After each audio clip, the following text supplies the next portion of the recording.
Dear students, the previous class we discussed about input unit. Today we are discussing processing unit. The processing unit performs all the instructions that we give to the computer. The processing unit എന്താണ് ചെയ്യുന്നതെന്ന് വെച്ചാൽ നമ്മൾ CPU നമ്മൾ എന്താണ് കമ്പ്യൂട്ടറിൽ input കൊടുക്കും. ആ input എവിടെയാണ് ചെയ്യുന്നത്? പ്രോസസ്സിംഗ് യൂണിറ്റിലാണ്. എല്ലാ കാൽക്കുലേഷൻസ് ഇൻപുട്ടിൽ നമ്മൾ കാൽക്കുലേഷൻസ് ആണെങ്കിലും എന്തെങ്കിലും ടാസ്കുകളാണ് കൊടുക്കുന്നതെങ്കിൽ അതൊക്കെ എവിടെയാണ് ചെയ്യുന്നത്? പ്രോസസ്സിംഗ് യൂണിറ്റിലാണ്. നമ്മൾ കൊടുക്കുന്ന ഇൻസ്ട്രക്ഷൻ അനുസരിച്ച് പെർഫോം ചെയ്യുന്നത് എവിടെയാണ്? പ്രോസസ്സിംഗ് യൂണിറ്റിലാണ്. It is also called central processing unit or CPU in short. അപ്പോൾ നമ്മുടെ പ്രോസസ്സിംഗ് യൂണിറ്റിനെ ഓൾസോ എന്തെന്നും വിളിക്കും? സെൻട്രൽ പ്രോസസ്സിംഗ് യൂണിറ്റ് എന്ന് വിളിക്കും. മാത്രമല്ല അതിനെ ഷോർട്ടിൽ എന്താണ് നമ്മൾ പറയുന്നത്? CPU. Okay, next is output unit. Output unit shows the final result of instructions that we are given by us. Output unit എന്താ ചെയ്യുന്നതെന്ന് വെച്ചാൽ നമ്മൾ കൊടുത്ത എല്ലാ ഇൻസ്ട്രക്ഷൻസിൻ്റെയും ഫൈനൽ റിസൾട്ട് കാണിക്കുന്നത് ആരാണ്? ഔട്ട്പുട്ട് യൂണിറ്റ് ആണ്. In their words, you can say that the output unit displays the result. അപ്പോൾ നമുക്ക് പറയാൻ സാധിക്കും ഔട്ട്പുട്ട് യൂണിറ്റ് എന്താണ്? റിസൾട്ട് ഡിസ്പ്ലേ ചെയ്യുകയാണ്, നമുക്ക് കാണിച്ചു തരികയാണ്. അങ്ങനെ നമുക്ക് കാണിച്ചു തരുന്നത് ആരൊക്കെയാണ്? Monitor, printer etcetera are the output devices that are connected to the computer for displaying the result. Result display ചെയ്യാൻ വേണ്ടി ഏതൊക്കെ ഡിവൈസസ് ആണ് യൂസ് ചെയ്യുന്നത്? മോണിറ്ററും പ്രിൻറ്ററും. അപ്പോൾ ഇത് നമ്മുടെ കമ്പ്യൂട്ടറുമായിട്ട് കണക്ട് ചെയ്തിരിക്കും. അപ്പോൾ ഇതുവഴി നമ്മൾ കൊടുത്ത റിസൾട്ട് നമ്മൾ കൊടുത്ത ഇൻസ്ട്രക്ഷനുള്ള റിസൾട്ട് കാണാനായിട്ട് സാധിക്കും. Monitor is the main unit is that used as output unit in all the computers. എല്ലാ കമ്പ്യൂട്ടേഴ്സിലും ഔട്ട്പുട്ട് യൂണിറ്റ് ആയിട്ട് യൂസ് ചെയ്യുന്ന മെയിൻ ഡിവൈസ് ഏതാണ്? മോണിറ്ററാണ്. ഇനി നമുക്ക് മോണിറ്റർ എന്താണെന്ന് നോക്കാം. A monitor looks like A small television. Monitor എങ്ങനെയാണ് കാണാൻ? ഒരു ചെറിയ ടെലിവിഷൻ പോലെയാണ് monitor. Whatever we type from the keyboard gets displayed on the monitor. നമ്മൾ കീബോർഡിൽ എന്ത് ടൈപ്പ് ചെയ്താലും അത് നമുക്ക് എവിടെ കാണാനായിട്ട് സാധിക്കും? മോണിറ്ററിൽ കാണാനായിട്ട് സാധിക്കും. For example, when you press a key on the keyboard, a gets typed on the monitor screen. ഇപ്പോൾ നമ്മളിപ്പോൾ ഒരു എക്സാമ്പിളിൽ നമ്മൾ കീബോർഡിൽ എ എന്നൊരു ലെറ്റർ ടൈപ്പ് ചെയ്താൽ ആ എ നമുക്ക് എന്ത് ചെയ്യാം? മോണിറ്റർ സ്ക്രീനിൽ കാണാനായിട്ട് സാധിക്കും. Not only this, other things that the computer has to display also get displayed on the monitor screen. For example, if you add two numbers, say 10 and 20, then the computer will display the result on the monitor screen. അതായത് നമ്മളിപ്പം ഒരു example നമ്മൾ കമ്പ്യൂട്ടറിൽ 10ഉം 20 എന്ന് പറഞ്ഞ numbers add ചെയ്യാൻ വേണ്ടി നമ്മൾ എന്ത് ചെയ്യണം? കൊടുക്കുകയാണ്. അപ്പോൾ അതെന്ത് ചെയ്യുന്നു? 10ഉം 20 എന്ന് പറയുന്നത് ഇൻപുട്ട് യൂണിറ്റ് ആണ്. അതിൽ നമ്മൾ പ്രോസസ്സിംഗ് യൂണിറ്റ് വെച്ച് നമ്മുടെ കമ്പ്യൂട്ടർ പ്രോസസ്സ് ചെയ്ത് അതിൻ്റെ റിസൾട്ടായ 30 നമുക്ക് എവിടെ കാണിക്കും? മോണിറ്റർ സ്ക്രീനിൽ ഡിസ്പ്ലേ ചെയ്യും. അപ്പോൾ നമ്മൾ എന്താണ് കമ്പ്യൂട്ടറിൽ ടൈപ്പ് ചെയ്യുന്ന മാത്രമല്ല നമ്മൾ കൊടുക്കുന്ന ഓരോ പ്രോഗ്രാമിൻ്റെ റിസൾട്ടും എവിടെ കാണാനായിട്ട് സാധിക്കും? മോണിറ്റർ സ്ക്രീനിൽ കാണാനായിട്ട് സാധിക്കും. ഓക്കെ, അപ്പോൾ കമ്പ്യൂട്ടറിൻ്റെ 3 യൂണിറ്റ്സ് നമ്മൾ പഠിച്ചു. ഇനി എന്താണ് ബേസിക് കമ്പ്യൂട്ടർ എന്ന് നോക്കാം.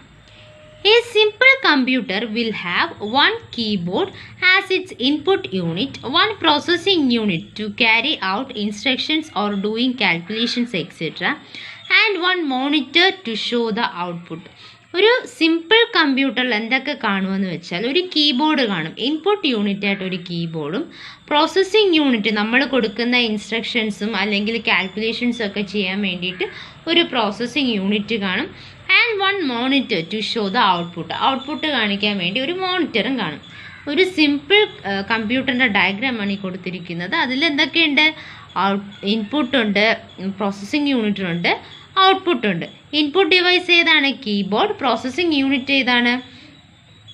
CPU. ആൻഡ് ഔട്ട്പുട്ട് യൂണിറ്റ് എന്ന് പറയുന്നത് monitor. Next is other devices. You are now familiar with computers and know that a simple computer will have a keyboard, a processing unit and a monitor only.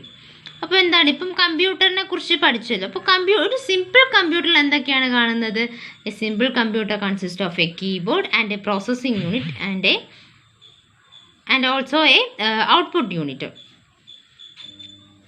But remember that's not all. പക്ഷേ എന്താണ് ഒന്ന് ഓർക്കണം, പക്ഷേ ഒന്നും ആയിട്ടില്ല. ഇപ്പം just 3 units 3 devices മാത്രമേ ആയിട്ടുള്ളൂ. A bigger computer can have other devices attached to. ഒരു ബിഗ്ഗർ കമ്പ്യൂട്ടർ, നമ്മുടെ ഒരു കമ്പ്യൂട്ടറിൽ ബാക്കി വേറെയും ഡിവൈസസ് എന്ത് ചെയ്തിട്ടുണ്ട്, കണക്ട് ചെയ്തിട്ടുണ്ട്.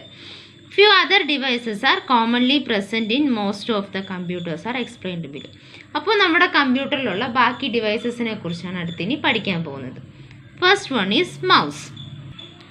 The mouse is basically a mouse shaped with buttons placed as its back. Mouse എന്ന് പറയുന്നത് എങ്ങനെയാണ് നമുക്കറിയാം. മൗസ് 2 മൗസ് ഉണ്ട്. ഒന്ന് നമ്മുടെ കമ്പ്യൂട്ടറിലെ മൗസും പിന്നെ ഒരു മൗസ് നമ്മൾ എന്തെന്ന് പറയുക, എലി. നമ്മുടെ ഒരു എലി പോലെയാണ് നമ്മുടെ മൗസ് എന്ന് പറയുന്നത്. അതിലെന്തുണ്ട്, മൗസിന് എലിയുടെ ഒരു ഷേപ്പാണ്. അതിൽ 2 ബട്ടൺസും ഉണ്ട് ബാക്ക് സൈഡിൽ. When a mouse is connected to the computer, an arrow-like pointer appears on the monitor screen. This pointer is called mouse pointer. അപ്പോൾ നമ്മൾ ഈ മൗസിനെ കമ്പ്യൂട്ടറുമായിട്ട് കണക്ട് ചെയ്യുന്ന സമയത്ത് ഒരു ആരോ ലൈക്ക് പോയിന്റ് നമുക്ക് അവിടെ എന്ത് ചെയ്യാനായിട്ട് സാധിക്കും, കാണാനായിട്ട് സാധിക്കും. ഈ pointer and this pointer is called mouse pointer. ഈ പോയിന്ററിനെയാണ് എന്തെന്ന് പറയുന്നത്, മൗസ് പോയിന്റർ എന്ന് പറയുന്നത്. When you move the mouse on a plane surface, the mouse pointer also moves on the monitor screen. ഇപ്പോൾ ഒരു പ്ലെയിൻ സർഫസ്, ഒരു പ്ലെയിൻ ആയിട്ടുള്ളൊരു സർഫസിൽ വെച്ച് നമ്മൾ ഈ മൗസിനെ മൂവ് ചെയ്താൽ എന്ത് ചെയ്യുന്നതായിട്ട് കാണാം, നമ്മുടെ മൗസ് പോയിന്റർ മൂവ് ചെയ്യുന്നതായിട്ട് കാണാം. Thus, by moving the mouse, you can make the mouse pointer point to any object present on the screen. അപ്പോൾ ഈ നമ്മൾ മൗസ് പോയിന്റർ മൂവ് ചെയ്യുന്നതിനനുസരിച്ച് നമ്മുടെ മോണിറ്ററിൽ ഒത്തിരി എന്തുണ്ട്, ഐക്കൺസും ഓരോ ഒബ്ജക്ട്സും ഉണ്ട്. അപ്പോൾ നമ്മൾ ഈ മൗസ് പോയിന്റർ മൂവ് ചെയ്ത് ഈ ഒബ്ജക്റ്റിലൊക്കെ കൊണ്ടുവന്ന് എന്ത് ചെയ്യാം, നമുക്കതിനെ ഓപ്പൺ ചെയ്ത് എടുക്കാനായിട്ട് സാധിക്കും. When you press the left button of the mouse, the item that you are pointing to get selected. അപ്പോൾ നമ്മളൊരു ഒബ്ജക്റ്റിൻ്റെ അടുത്ത് മൗസ് പോയിന്റർ കൊണ്ടുവന്നിട്ട് അതിൽ ലെഫ്റ്റ് ബട്ടൺ പ്രസ് ചെയ്താൽ എന്ത് ചെയ്യും, നമ്മൾ ഏത് ഒബ്ജക്റ്റാണോ ഒബ്ജക്റ്റിൽ കൊണ്ടുവച്ചാണോ മൗസ് പോയിന്റർ കൊണ്ട് ലെഫ്റ്റ് ക്ലിക്ക് ചെയ്തത്, ആ ഐറ്റം എന്താകും, സെലക്ട് ആകും.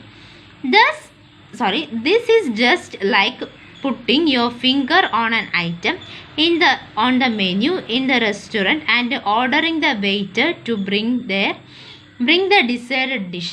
അപ്പോൾ ഇതൊരു എക്സാമ്പിൾ പറഞ്ഞിരിക്കുന്നത്. ഇപ്പോൾ നമ്മളൊരു ഹോട്ടലിൽ പോയി, എന്താണ് നമ്മൾ മെനു കാർഡിൽ നമുക്ക് ഇഷ്ടമുള്ളൊരു ഐറ്റം ജസ്റ്റ് നമ്മൾ ടച്ച് ചെയ്ത് കാണിച്ചാൽ അവിടെ എന്ത് ചെയ്യും, അവിടെയുള്ള വെയിറ്റർ നമുക്ക് എന്ത് ചെയ്യും, ആ ഓർഡർ ചെയ്ത ഡിഷ് കൊണ്ടുവരും. അതുപോലെയാണ് ഇത്. നമ്മളെ ഫിംഗർ വെച്ച് ജസ്റ്റ് ഒന്ന് ലെഫ്റ്റ് ബട്ടൺ ഒന്ന് ക്ലിക്ക് ചെയ്ത് കൊടുത്താൽ നമ്മൾ ഏത് ഒബ്ജക്റ്റിൻ്റെ അടുത്താണോ മൗസ് പോയിന്റർ ഇരിക്കുന്നത് അതെന്താവും, സെലക്ട് ആവും. ഓക്കെ, നെക്സ്റ്റ് മൗസ് പോയിന്ററിൻ്റെ ഒരു ഫിഗർ കാണിച്ചു തരാം. മൗസും മൗസ് പോയിന്ററിൻ്റെ ഒരു ഫിഗർ. ഇതാണ് mouse pointer. Okay, mouse pointer എങ്ങനെയാണ് വരുന്നത്, when the mouse is connected to the computer, an arrow like figure appear and this arrow is called mouse pointer. ഈ ആരോനാണ് എന്തെന്ന് പറയുന്നത്, മൗസ് പോയിന്റർ എന്ന് പറയുന്നത്. ഓക്കെ, ബാക്കി നമുക്ക് നെക്സ്റ്റ് ക്ലാസ്സിന് പഠിക്കാം. Thank you.